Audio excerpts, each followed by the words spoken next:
Corona महामारी से 22 लाख से ऊपर लोग विश्व भर में संक्रमित हो चुके हैं। 1.5 लाख से ऊपर लोगों की मौतें हो चुकी हैं और इस बीच ये खबर आ रही है कि चीन ने खुद कोरोना से आजाद होने के बाद एक अंडरग्राउंड न्यूक्लियर टेस्ट कर डाला है। अब जरा सोचिए, दुनिया के क्या हालात है हम सब जानते हैं। आज हर व्यक्ति घर पर बैठा है, यही दुआ कर रहा है कि किसी भी तरीके से इस महामारी से छुटकारा मिल जाए तो धंधा पानी फिर से शुरू।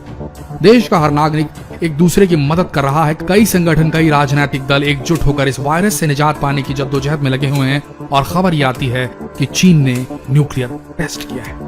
लगभग सभी देश ये मान रहे हैं इस वायरस को चीन के द्वारा कहीं न कहीं फैलाया गया। ये संकेत सभी दे रहे हैं, सभी को ये संशय है और इस बात को लेकर अमेरिका चीन पर आग बबूला भी हो चुका है। लेकिन फिर भी चीन अंडरग्राउंड न्यूक्लियर टेस्ट करता है। सोच कर देखिए, सबसे ज्यादा मौत अगर किसी देश में हुई है, सबसे ज्यादा नुकसान अगर किसी को पहुंचा है तो है अमेरिका। अमेरिका में आज 7 लाख से ज्यादा लोग जो हैं वो वायरस से संक्रमित हो चुके हैं। मरने वालों की संख्या 32,000 के पार पहुंच चुकी है। किसी भी युद्ध में सबसे ज्यादा नुकसान से ज्यादा हुआ है नुकसान अमेरिका को। इतनी बड़ी तबाही शायद ही अमेरिका और किसी अन्य देश ने देखी हो। हालांकि कहा जा रहा है कि इस वायरस का उद्गम चीन से हुआ था, लेकिन चीन से भी ज्यादा तबाही अमेरिका में हो चुकी है, जहां मरने वालों की संख्या लगातार दिन ब दिन बढ़ती जा रही है। वही बात करें अन्य देशों की, जैसे स्पेन, इटली, जर्मनी, फ्रांस, ये सारे देश भी बुरी तरीके से इस वायरस की मार झेल चुके हैं और इन देशों में संक्रमित लोगों की तादाद दिन ब दिन बढ़ती जा रही है। इन सब खबरों के अलावा एक और डराने वाली ये खबर आ रही है कि चीन ने हाल ही में परमाणु परीक्षण कर डाला है। अमेरिका ने दावा किया है कि चीन ने जमीन के अंदर कम क्षमता वाले परमाणु बम का परीक्षण किया है। हालांकि चीन ने अमेरिका के इस दावे को नकार दिया है। आर्म्स कंट्रोल कंप्लायंस की रिपोर्ट में इसकी जानकारी दी गई है। रिपोर्ट में चीन के लोपनूर टेस्ट साइट परीक्षण स्थल पर खुदाई और अन्य गतिविधियों के सबूत भी पेश किए गए। ये भी बताया जा रहा है कि इस परीक्षण को डोंगफेंग मिसाइल के द्वारा टेस्ट किया गया है। ड्रैगन की एटॉमिक मिसाइल सबसे घातक मानी जाती है। चीन से अमेरिका की दूरी 11,491 किलोमीटर है, वहीं इस मिसाइल की रेंज 14,000 से 15,000 किलोमीटर तक की है। अमेरिका ने ऐसे कई तथ्य पेश किए हैं जो साबित करते हैं कि चीन ने परमाणु परीक्षण किया है। हालांकि पहले से ही चीन और अमेरिका से जुबानी तकरार चली आ रही है, लेकिन जब से इस परीक्षण की खबर अमेरिका को लगी तब से अमेरिकी सेना भी सतर्क होती नजर आ रही है और ऐसा माना जा रहा है कि ये दोनों देश आपस में भिड़ भी सकते हैं।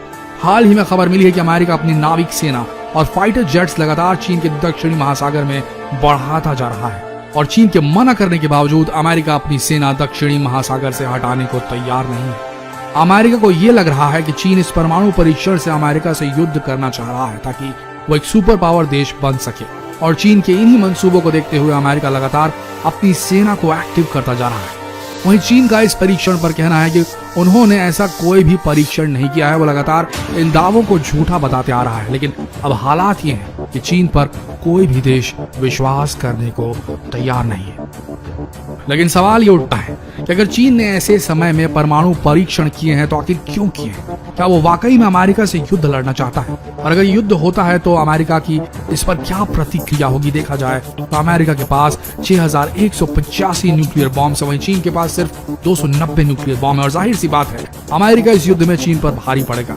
अमेरिका इस परमाणु परीक्षण से बहुत ज्यादा सतर्क हो गया और अमेरिकी सेना ने हाल ही में एलिफेंट वॉक भी किया है। आपको बता दें, एलिफेंट वॉक वो वॉक होता है जिसमें फाइटर प्लेन्स और बम वर्षक जहाजों का एक पूरा फॉर्मेशन तैयार होता है।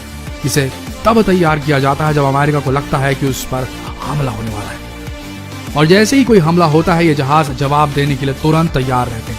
एक तरफ जहां पूरी दुनिया कोरोना की मार झेल रही है, वहीं चीन अपने परमाणु परीक्षण करने में लगा हुआ है और इस पर प्रतिक्रिया दिखाते हुए अमेरिका भी अपनी सेना को तैयार कर रहा है और एलिफेंट वॉक करवा रहा है। क्या ये सारी चीजें किसी युद्ध का संकेत नहीं दे रही? जब दुनिया भर के देश कोरोना से मरने वाले लोगों के आंकड़े गिनते बैठे हैं, जब दुनिया भर में मजदूरों की बदतर हालत हो गई, इतना बड़ा आर्थिक धक्का लगा है, एजुकेशन में छात्रों के सेशन पीछे रह गए हैं, जिन्हें रोजगार मिलना था वो रह गए, कई घर परिवारों के मार्गदर्शक बुजुर्ग उन्हें छोड़कर चले गए, तब जब दुनिया को मास्क की जरूरत है, वेंटिलेटर की जरूरत है, तब चीन ने न्यूक्लियर टेस्ट दुनिया की नजर से छुपाकर आखिर क्यों किया? सवाल ये उठता है। अगर नहीं किया तो क्या ये अमेरिका की चाल? जिस तरीके से अमेरिका ने वेपन्स ऑफ मास डिस्ट्रक्शन की दुहाई देकर इराक को उजाड़ा, जिस तरीके से एक आतंकवादी लादेन के चलते अमेरिका ने अफगानिस्तान को वीरान कर दिया, क्या वो अमेरिका चीन पर न्यूक्लियर टेस्ट का इल्जाम लगाकर उसे तबाह करने का प्लान बना रहा है या वाकई चीन ने इस वैश्विक आपदा के बीच ये टेस्ट करके एक घिनौना अपराध किया है और शायद वो कोरोना का सच दुनिया से छिपाना चाहता है। सच क्या है ये कोई नहीं जान पाएगा और इसी मिसअंडरस्टैंडिंग की वजह से शायद हो जाए 21वीं सदी का सबसे बड़ा युद्ध जो शायद दुनिया का वर्ल्ड ऑर्डर हमेशा के लिए बदल कर रख दे। शायद ड्रैगन दुनिया का सुपर पावर बन जाएगा या शायद अमेरिका कोरोना की मौतों का बदला चीन से ले डालेगा। आप सबका क्या कहना है कमेंट सेक्शन में जरूर बताइए और इस वैश्विक समस्या की जानकारी शेयर कीजिए सभी के साथ फेसबुक पर, व्हाट्सएप पर। धन्यवाद।